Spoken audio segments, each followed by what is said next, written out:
রাজধানীর কারওয়ান বাজারে দৈনিক প্রথম আলো, ডেইলি স্টার এবং ছায়ানট ও উদীচী কার্যালয়ে হামলার ঘটনায় মোট ১৭ জনকে গ্রেফতার করা হয়েছে বলে জানিয়েছে ডিএমপি। এছাড়া এই ঘটনায় এরই মধ্যে আরও ৩১ জনকে শনাক্ত করা হয়েছে। দুপুরে ডিএমপির মিডিয়া সেন্টারে এক সংবাদ সম্মেলনে এই তথ্য জানান ডিএমপি অতিরিক্ত কমিশনার এস.এন. নজরুল ইসলাম।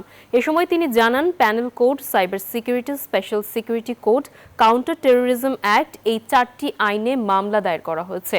বাকি আসামিদের গ্রেফতারের চেষ্টা চলছে। একই সঙ্গে অপরাধীদের ধরিয়ে দিতে জনগণের সহায়তাও চাওয়া হয়েছে।